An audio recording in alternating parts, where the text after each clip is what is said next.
Vous recherchez une école de référence pour une double formation universitaire et professionnelle de qualité? Voici l'opportunité à ne pas rater. L'École supérieure d'administration, d'économie, de journalisme et des métiers de l'audiovisuel ESAE vous offre des programmes d'enseignement en licence et en master orientés vers l'emploi qui font d'elle une référence à travers les filières de l'administration générale et territoriale, l'administration du travail et de la sécurité sociale, droit, diplomatie et relations internationales, administration hospitalière, universitaire et intendance, journalisme et métiers de l'audiovisuel et toutes les filières des sciences de gestion. Une seule adresse, www.esae.bj.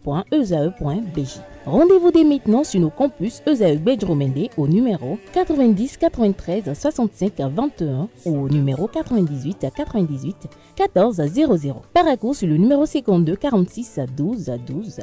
Aboumé-Calavi au numéro 52 88 44 44. Akpata au numéro 52 88 33 33.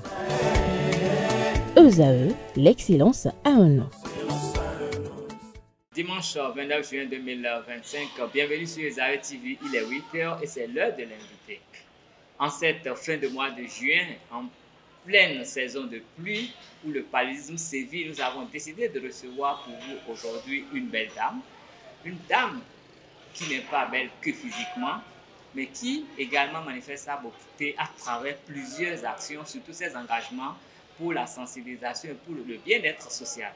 Cette dame est la directrice exécutive d'une ONG qu'on appelle Icône 360 degrés, qui est engagée pour la cause de la femme et la sensibilisation contre plusieurs fléaux de notre société, notamment le paludisme, une maladie qui, chez nous, est d'actualité toute l'année, sinon depuis toujours.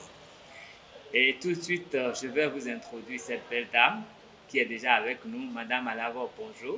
Bonjour monsieur. Comment allez-vous? Je vais très bien, merci. C'est un plaisir de vous recevoir sur le plateau. Un plaisir partagé. Et je me rappelle que la dernière fois que vous étiez là, vous nous aviez apporté de très bonnes informations. Ah, d'accord, c'est gentil. Et du coup, nous avons été portés vers plusieurs de vos activités tout au long de l'année. Ah, oui. Vous avez remarqué. Nous avons remarqué. Eh bien, ce matin, je vous reçois en compagnie de ma collègue Nassine Fatoumbi. Nassine, bonjour. Bonjour, Comment allez-vous? Très bien, je suis bien. Vous êtes bien remise? Très bien. Rendons grâce. Et donc voilà, je vous laisse introduire cette émission tout de suite. Madame Alavo, à votre portée. Bonjour Madame Alavo. Bonjour madame. Merci d'avoir accepté notre invitation malgré l'agenda. Merci, je vous en prie. Alors, on va parler du paludisme. Comme le gouvernement essaie quand même de mettre les petits plats dans les grands pour pouvoir améliorer les conditions de la population béninoise. Mais avant d'entrer dans le vif du sujet, vous êtes la directrice exécutive de l'ONG Icône 360 degrés. Alors, quand on parle de l'ONG Icône 360 degrés, à quoi fait-on allusion? Quelles sont les activités que vous menez? Alors, l'ONG Icône 360 degrés opère essentiellement dans la santé, l'éducation et l'environnement. Mais cependant, le volet santé a quand même pris le pas sur les deux autres domaines. Et nous avons fait justement de la lutte contre le paludisme notre cheval de bataille à travers différents concepts comme zéro piqûre, zéro palud, je m'engage, et maintenant un 365 au quotidien contre le paludisme. Notre motif, c'est tout simplement faire comprendre aux populations que le paludisme est une maladie grave, mais qu'elle peut se traiter, qu'elle peut se guérir, contrairement aux pathologies telles que le cancer, le diabète et tout ça, et que cela ne coûte rien de faire attention tout simplement aux règles de prévention. Donc alors, voilà un tout petit peu. Voilà, vous avez un peu décrit les domaines dans lesquels l'ONG Icône 360 degrés intervient. Alors, les fonds sont financés par qui? J'avoue que pendant pratiquement 8 ans, j'ai eu, on va me dire que j'ai beaucoup d'argent, mais c'est vraiment pas le cas. J'ai beaucoup financé sur fonds propres, surtout sous fonds propres. J'ai quand même été aidée un peu par la fondation LIP, qui est une fondation basée en Chine, qui m'appuyait également, surtout lors des vastes campagnes de sensibilisation. Et j'avoue que cela a quand même fait tâche dans le paysage de la santé. Et aujourd'hui, je postule à des à des appels à projets et ça me permet un temps soit peu de respirer un tout petit peu. Alors, la population autour du paludisme au Bénin augmente de jour en jour avec la saison. Que faire pour protéger la population béninoise?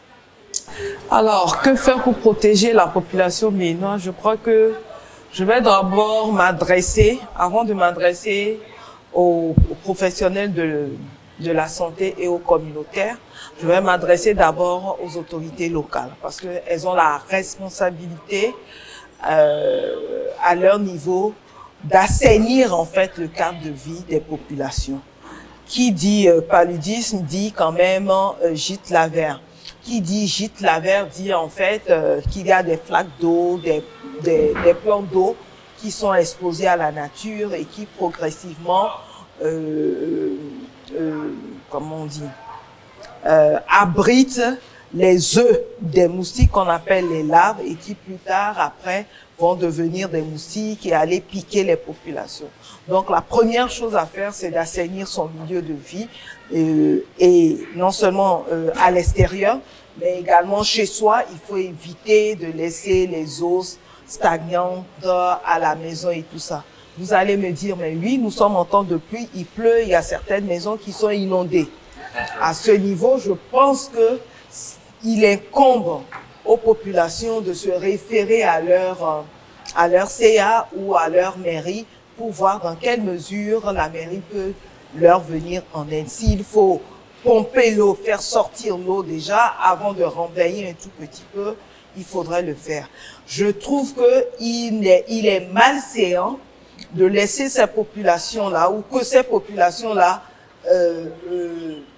on les laisse au milieu de flaques d'eau parce que il y a 2-3 jours, j'étais en train de circuler dans certains quartiers de Cotonou, assez reculés, où justement il y avait de l'eau dans certaines maisons depuis fort longtemps et cela est devenu vert.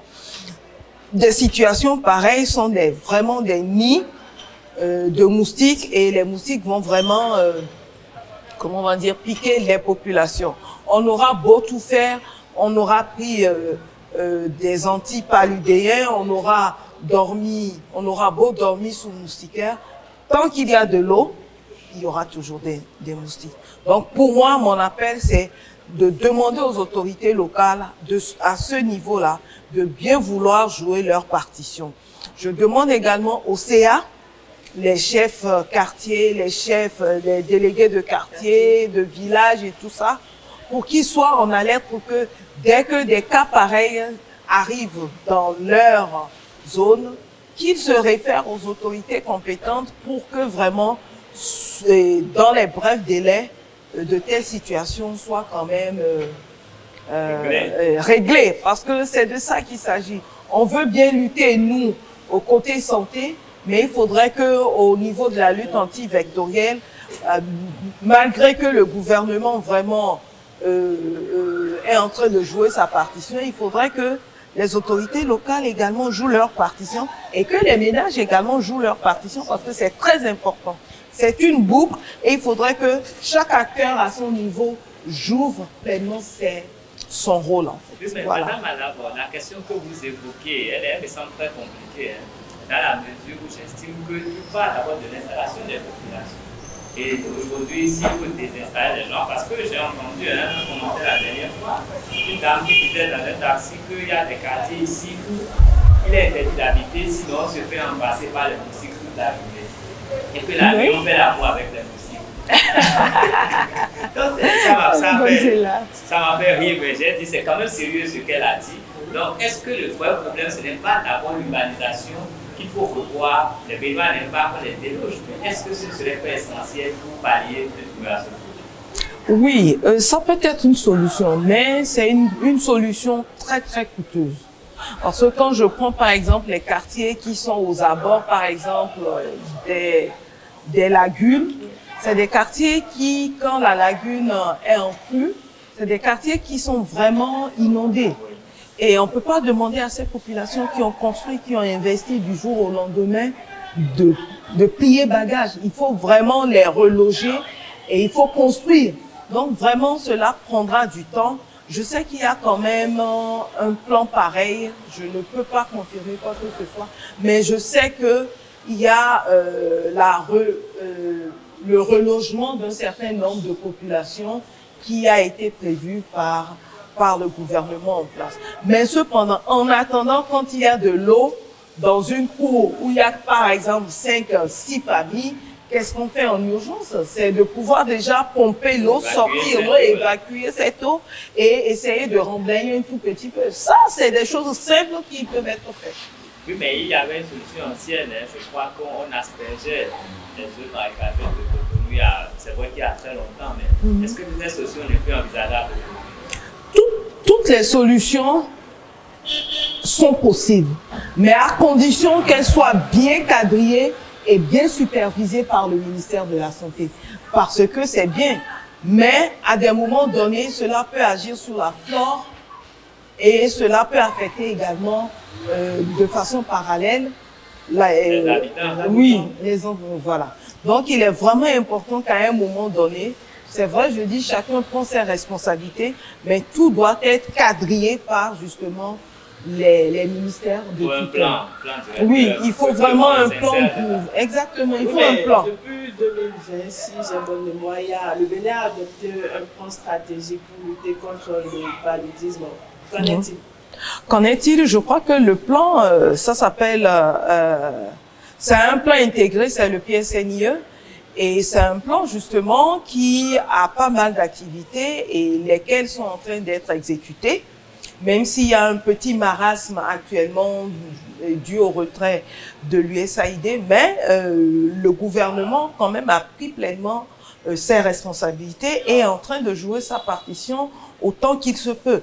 Donc il est important, moi je pense que il ne faut pas rester simplement focus sur le gouvernement. Le gouvernement, son rôle est de mettre en place les plans, de favoriser justement les choses pour que les populations soient bien protégées.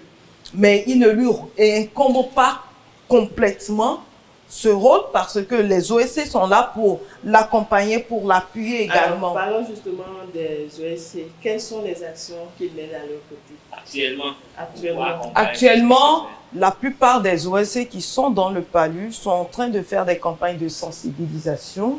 Il y a également les relais communautaires qui sont pilotés par le CNLTP, qui sont également comment on va dire, un atout pour le pays parce que ce sont des personnes qui ont été formées pour pouvoir être aux côtés des populations pour que, en cas de maladie, qu'ils puissent être un relais nécessaire, mais également qu'ils soient des personnes qui sensibilisent aux côtés des OSC, je dirais, pour que vraiment cette pandémie qui s'évite encore sous nos tropiques soit une pandémie que... En fait, on dit souvent que le paludisme, c'est une maladie comportementale. Comportementale tout simplement parce que nous avons des habitudes qui font que la prolifération de cette maladie-là est favorisée. Mais donc, si on fait attention tout simplement aux règles de prévention et on adopte les interventions que le ministère de la Santé met à disposition des populations à travers le programme de lutte contre le paludisme, le PNLP, je crois que on pourrait, je dirais pas rapidement, mais quand même facilement atteindre le zéro palu que nous prônons tant. Madame, d'abord, nous venons de parler des conditions qui favorisent le paludisme. Ouais. Je veux dire, mais quand le paludisme est déjà installé, il faut le traiter. Absolument. Moi, je me rappelle, quand j'étais enfant, on allait en pharmacie, on achetait la quinine, la livaquine, chloroquine, il y avait un certain nombre de produits qu'on pouvait même acheter de façon périodique pour prévenir le paludisme. Il y a d'autres produits, mais curieusement, depuis quelques années, plusieurs de ces produits sont retirés des pharmacies. On dit que ces produits ont des effets secondaires, entraînent d'autres maladies plus graves et tout. Et finalement, on est un peu mélangé. Il y a de nouveaux produits qui sont retirés beaucoup plus rapidement que les anciens. Qu'est-ce qui se passe? Alors, Ce qui se passe est simple. C'est tout simplement parce que, déjà, nous, quand on est malade, au lieu d'aller se faire dépister dans un centre de santé, on préfère faire de l'automédication. Et l'automédication crée des résistances. C'est-à-dire que l'accoutumance aux médicaments antipaludéens font qu'à un moment donné, au moment où vous faites la maladie elle-même, ces médicaments ne répondent plus. Ce qui fait que bien souvent, on est obligé de retirer certaines molécules pour introduire d'autres. D'accord, ça fait un. Le deuxième problème, c'est que le moustique également est en train de muter. De muter tout simplement parce que il y a tellement d'interventions qui font que lui aussi a son oui, au niveau de ces génomes, oui, ça se modifie et puis s'adapte davantage. Donc face à tout cela, moi je dis simplement une chose, il faut simplement que on adopte les bonnes règles, qu'on assainit notre milieu de vie, tout simplement, et que au-delà de ça, je ne voudrais pas dire cela, mais il faudrait qu'à un moment donné, au niveau du gouvernement, tous ceux-là qui ne gardent pas leur environnement propre et tout ça là, que d'une manière ou d'une autre, on puisse sévir. Pas de la façon la plus radicale, mais quand même amener chacun à rendre son environnement propre. Je pense que c'est la première des choses. Autre chose que je pourrais dire, c'est que il est important que, même si tout cela est fait, il est important que on fasse un suivi, et ça je parle beaucoup plus de la lutte antivectorielle, qu'il y a une surveillance qui soit faite au niveau national des entités qualifiées pour pouvoir voir un tout petit peu comment ce moustique se comporte aujourd'hui, comment est-ce qu'il avance et tout. Parce que dans d'autres pays, on a déjà détecté une autre forme de moustique, qui n'est plus celui-là que nous avons aujourd'hui ici au Bénin, mais une forme de moustique qui, quand il vous pique, vous faites la maladie en même temps. Et ça peut conduire à la mort. Donc, juste pour vous dire que il est important que vraiment cette pandémie-là, chacun joue son rôle à son niveau et que vraiment l'élimination que nous prenons si tant d'ici l'horizon 2030, qu'on puisse le faire. Et aujourd'hui, ICOM 360 est en train de faire un travail sur le terrain qui est de capaciter les populations, d'informer et de former les populations à mieux faire attention à cette pandémie-là. Il ne faut pas attendre de tomber malade pour aller au centre de santé pour pouvoir se faire traiter. À notre propre niveau, si on respecte rigoureusement les règles de prévention, c'est possible. Ok, vous informez les populations pour qu'elles ne soient plus surprises. Ouais. Ben, je vais vous demander, est-ce que vous poussez également les chercheurs à faire les travaux qu'il faut? Parce que je pense, depuis qu'on est indépendant, depuis 1960, est-ce qu'aujourd'hui nous avons les résultats des recherches qui peuvent nous indiquer le comportemental, les différentes mutations, tout ce qu'il y a eu autour du virus aujourd'hui? Est-ce que nous avons accès à tout ça? Parce que je pense que c'est ça qui va nous aider à... Oui, ce n'est pas une question d'avoir accès à tout cela. Ce que je peux confirmer, c'est que au niveau de la recherche, il y a de très belles choses qui se font. Au niveau national? Au niveau national. Mais cependant, il y a juste un problème d'investissement qui se pose. Dans la recherche, il faut investir pour pouvoir aller plus loin. C'est une question de souveraineté.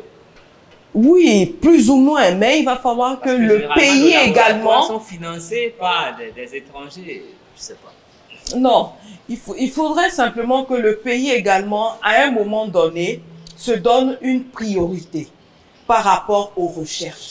Si sur le terrain, il y a 3, 4, 5, 6, 7, 10 recherches qui sont bonnes, oui, le pays doit pouvoir analyser avec ses spécialistes pour dire, ok, d'accord, sur les plus pertinentes, je décide d'avancer, je décide d'investir pour voir ce que ça peut donner. Ça peut se faire sur le plan national, mais ça peut se faire également sur le plan sous-régional, parce qu'il y a de très bons laboratoires sous le plan régional qui peuvent également accompagner la sous-région à trouver des solutions qui lui sont propres. J'insiste sur les solutions qui lui sont propres parce que aujourd'hui, comme je le disais tantôt, il y a un marasme qui est là et qui fait que l'aide au développement contrôlé est en train de s'amenuiser. Et si ça s'amenuise, ça signifie que ça a un signal pour tout un chacun pour que au niveau de chaque État et au niveau de chaque sous-région, que les idées commencent par affleurer pour voir comment est-ce que très vite on essaie de trouver des palliatifs à cela. Autrement, les populations vont nous reprocher plus tard de n'avoir pas fait ou joué le rôle qu'il faut ou fait ce qu'il faut pour pouvoir contenir justement ce marasme qui est en train de s'annoncer. Madame, vous avez évoqué tout à l'heure un moustique qui est plus percutant et qui, en fait, avec lequel la maladie est automatique pratiquement après la piqûre. Mais bon, je ne sais pas, je vais le... Non, ce n'est pas encore au Bénin. Je parlais de... Non, je ne parle pas du Bénin. Je vais prendre le risque de le dire, mais en même temps, quand on lit sur les réseaux sociaux, les gens estiment que c'est des moustiques clonés qui ont été fabriqués en laboratoire pour être beaucoup plus costauds pour nous attaquer. Cloné ou pas cloné, moi je n'en ai pas la preuve. Et tant que je n'en ai pas la preuve, je ne pourrais pas en discuter sur ce plateau. Oui, mais vous avez proposé une politique propre à nous, que nous avons une solution propre. Mais pour avoir une solution, ça passe forcément par notre potentiel. Et aujourd'hui, nous pouvons lire les communiqués. Aujourd'hui, il est interdit de parler de nos traitements dans les médias. Nous, on peut être même sanctionnés si nous le faisons, alors que c'est des traitements qui sont là depuis des années. Et il y a des gens qui ne croient pas à ce traitement parce que plusieurs fois, vous avez dit, vous ne pouvez pas attester que les moustiques sont clonés, mais beaucoup pensent que les moustiques sont clonés. Et du coup, les gens préfèrent aller vers ce qu'ils maîtrisent mieux. Et qu'est-ce qui doit se faire à ce niveau-là actuellement pour que les populations ne se détournent pas complètement de ce qu'ils connaissent, ce qu'elles connaissent mieux? Alors, il faudra que je clarifie quelque chose. Oui. À aucun moment, on a dit que nos solutions n'étaient pas bonnes. Okay. Nos solutions, le seul problème avec nos solutions, c'est un problème de dosage. De dosage parce que souvent, ce sont des plantes qui ont beaucoup de principes actifs. D'accord? Et la même plante peut soigner 1, 2, 3 pathologies. Alors, à celui qui administre, à qui on administre cette plante, ou cette personne-là qui prend cette plante-là régulièrement, quel est l'effet que cela peut avoir dans son corps et sur les autres organes? Je veux parler du foie et je veux parler des reins. C'est-à-dire qu'à un moment donné, même si nous avons des produits qui sont bons, il faut qu'à un moment donné, nos laboratoires puissent les étudier et donner aux populations les doses qu'il faut. Donc c'est à ce niveau-là qu'il faut vraiment pousser la recherche. Autrement, les produits que nous avons sur place, je ne dirais pas que c'est mauvais. Quand on prend par exemple les feuilles de papaye ou le quinqueliba ou les feuilles de tomate ou quelle autre feuille je sais, ça peut marcher. Mais quelles sont les doses quand tu fais un palu ou qui plus est un palu grave, quelle est la dose qu'il faut administrer pour que demain tu ne rechutes pas? On n'en sait rien. Et justement, c'est à ce niveau-là que la science dit il nous faut pousser les recherches et trouver les bonnes doses pour les populations. Et c'est à cela que chacun devra s'atteler désormais. Alors, d'autres estiment que les produits venus de l'Occident sont plus efficaces que les produits que l'on retrouve généralement dans nos pharmacies. Pourquoi continuer à y croire? Que les produits qui viennent de l'extérieur. C'est très simple. Quand vous faites une prescription pharmaceutique aujourd'hui, vous avez un frère en France qui préfère acheter envoyé parce qu'il est sûr que ça va marcher. Les gens disent quand on peut les produits, quand les céphalées, quand on peut les ici, vous en prenez 10 jours, quand on peut se guérir là-bas en un jour, c'est guéri. Comment on peut justifier? Bon, ça, j'avoue que c'est un débat dans lequel je ne veux pas rentrer parce que je n'ai pas les preuves pour infirmer ou affirmer ce qui est en train d'être dit. Mais cependant, n'oublions pas que sur notre marché, il y a comment on dit, les médicaments génériques. Les médicaments génériques qui sont des médicaments qui traitent au même titre que les autres médicaments, qui sont beaucoup moins chers, c'est vrai, mais c'est en fait adressé à une cible qui n'a pas un fort pouvoir d'achat. Non, je suis un peu perturbé. Donc Non. les gens qui n'ont pas un fort pouvoir d'achat, Attendez, autrement. vous pouviez, il y a des produits qui, je sais pas si, en tout cas, qui sont pas forcément des produits baignoires, qu'on appelle des produits génériques, d'accord, mais qui traitent les mêmes pathologies. Et dont les doses sont beaucoup plus infimes que les doses, comment dire, habituelles. Je prends par exemple un produit contre la grippe que les gens prennent souvent. Il y a 3 ou 4 comprimés dedans et je crois que c'est à 300 ou 400. Et quand Comme à vous, 290. maintenant, des produits pareils, on les appelle des produits génériques. C'est des produits pharmaceutiques qui sont dédiés aux populations. Vu le coût, vu le faible coût, je me dis que forcément que tous les principes qui doivent être contenus dedans pour guérir une personne ne sont pas forcément dedans. Mais encore une fois, le corps, chaque corps réagit différemment. À toi, par exemple, ça peut marcher parce que tu as peut-être un système immunitaire assez au point. Mais quelqu'un qui n'a pas un système immunitaire au point, quand il va prendre ce produit, ça ne va pas marcher. Alors que chez toi, ça va marcher. Donc, tout est question de dose et tout est question de système immunitaire. Et de aussi. pouvoir d'achat aussi. Et de pouvoir. Les médicaments plus chers, donc ils vont guérir plus vite. Les pauvres n'ont qu'à... Je n'ai pas dit ça. Ce n'est pas ce que je tente de prouver. Mais je veux simplement dire que il y a des produits sur le marché qu'on appelle des produits génériques, qui sont des produits que les pharmacies vendent et facilement qui accessibles. facilement accessibles. Et que maintenant, si on me dit que je ne veux pas que tu achètes ce produit-là et que plutôt je préfère t'envoyer un produit de l'extérieur parce que ça ne marche pas, ok, fine. Maintenant, pour ce que vous dites, moi, je n'ai pas les preuves, j'ai pas fait de recherche à ce propos, donc je peux pas affirmer ou infirmer ce que vous êtes en train de dire, tout simplement. Ok, Madame Alla, comme à l'habitude, vous avez apporté des informations très, très intéressantes. Merci. Vous avez quand même essayé de débrayer complètement le champ du paludisme. On peut comprendre davantage ce qui se passe, comment se traiter et surtout quoi faire pour ne pas souffrir du paludisme. Mais il y a une question qui me tient à cœur, que je tiens à vous poser avant. Je vous écoute toujours. Nous avons observé en 2019-2020, il y a eu une maladie qui a gismé pas mal de populations, qu'on a appelé Covid-19. Ouais. Et nous, on n'avait même pas les produits pour contrer cette maladie, mais avec nos plantes sans dose, je crois que nous avons subi moins de dégâts. Est-ce que ce n'est pas là une piste à explorer davantage que tout ce qu'on est en train de dire?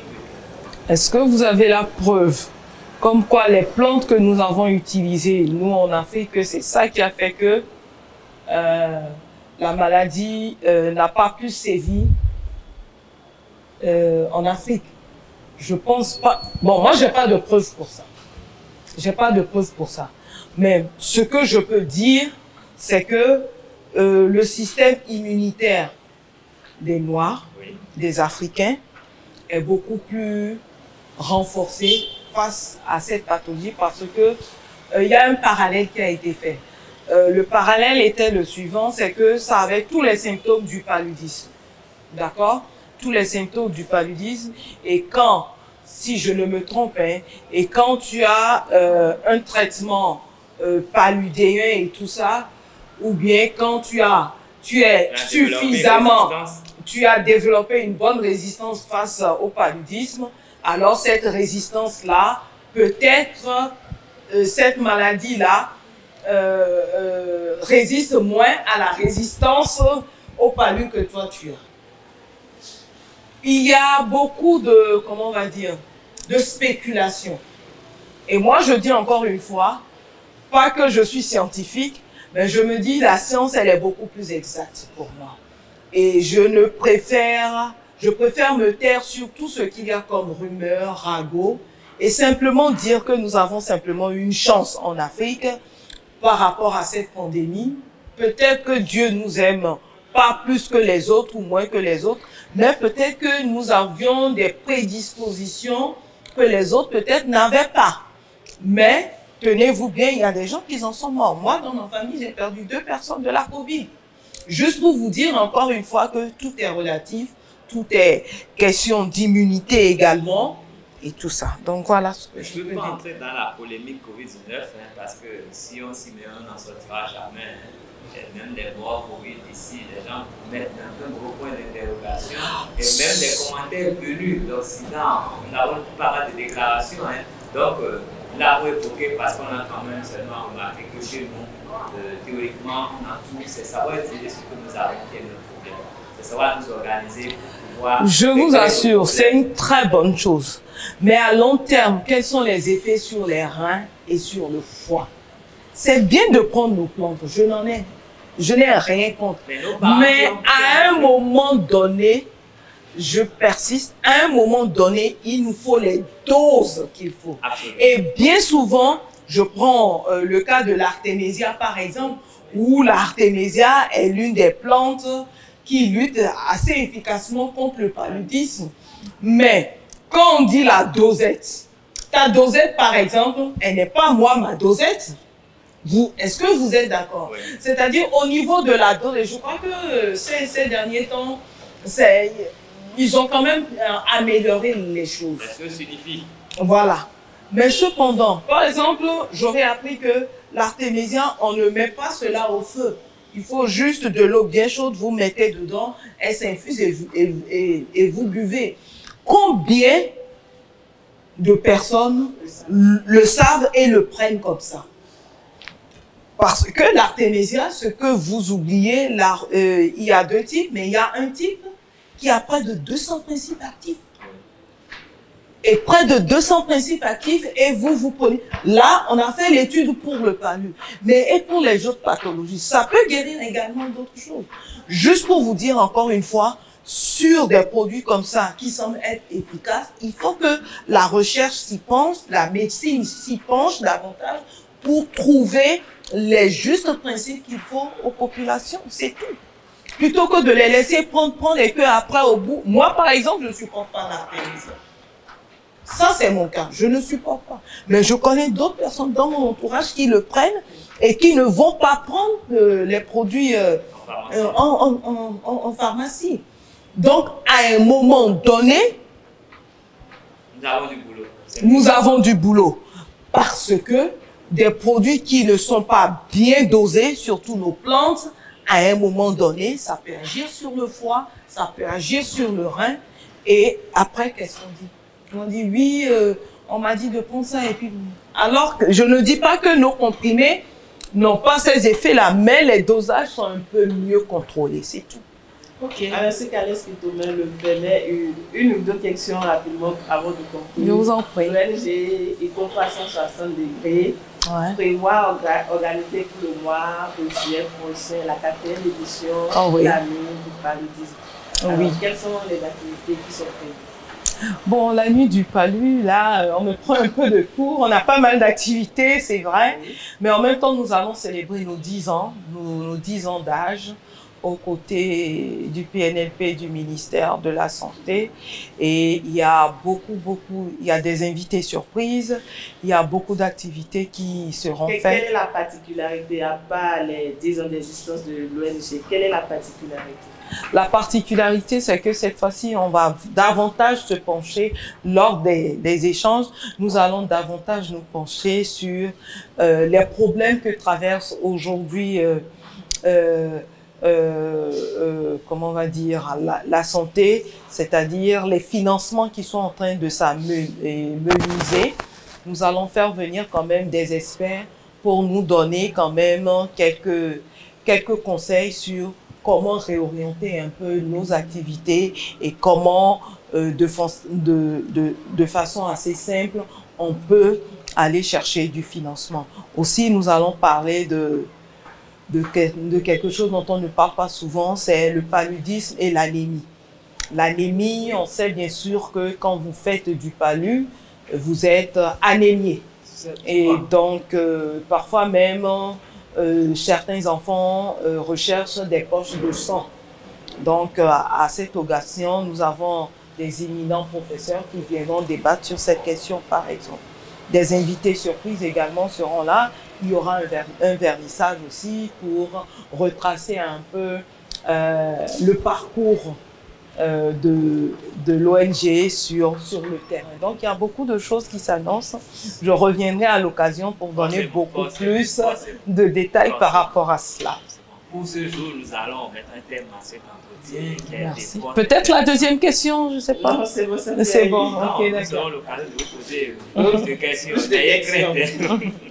Nous savons où vous trouvez. D'accord, c'est gentil, de toute merci. façon, aujourd'hui, vous nous avez rappelé que l'ONG ICON 360 aura 10 ans en juillet et ça va être avec la nuit du paludisme. Vous allez débattre des questions actuelles. Ah oui, des questions d'actualité. D'actualité par rapport à tous les combats que vous menez. Bien sûr. En matière de santé. Oui.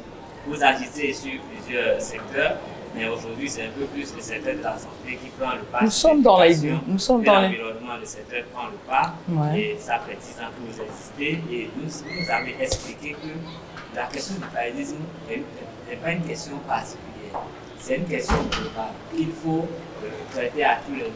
L'État doit jouer son rôle par rapport à l'assainissement. Les localités également. L'État doit jouer son rôle par rapport à l'assainissement de l'environnement. Oui. Les autorités locales doivent intervenir pour qu'au plan micro, on puisse prendre les dispositions pour réguler les problèmes qui sont ponctuels et qui ne sont pas d'ordre national, mais qui peuvent être réglés sur place. Oui. Également que les ménages doivent faire un effort surtout d'hygiène et savoir empêcher les larves de se développer pour ne pas avoir les moustiques, parce que sans moustiques, il n'y a pas de paludisme. Vous avez dit que c'est vrai que nous avons des traitements qui marchent très bien chez nous, mais parce que nous ne maîtrisons pas les dosages et les durées des traitements, il faudrait que nous travaillions être beaucoup plus précis, de façon à éviter les effets secondaires qui sont parfois plus graves. Exactement, oui. Vous estimez que vous n'avez pas les moyens de nous démontrer que les produits ici sont moins efficaces que les produits venus d'ailleurs, mais vous pensez que la science, il vaut mieux introduire la science dans cette lutte pour être sûr de ce que nous sommes en train de faire. Exactement. Et c'est en ces termes que je résume l'ensemble des propos que vous avez tenus ici ce matin. J'espère que je n'ai pas trahi vos principes. Vous n'aviez pas trahi, et pour conclure assez rapidement, je dirais que d'autres pays ont pu quand même éliminer cette maladie-là. Pourquoi pas le Bénin? Et le Bénin, encore aujourd'hui, fait partie des 20 pays d'Afrique où la maladie sévit le plus. C'est vrai que nous avons autrefois on était, je crois, 18e sur 20. Là, on est passé au 16e. Il y a des bons, il y a des progrès qui sont faits. Il faudrait que ce soit soutenu non seulement par le ministère, mais par chaque individu et par les OSC que nous sommes.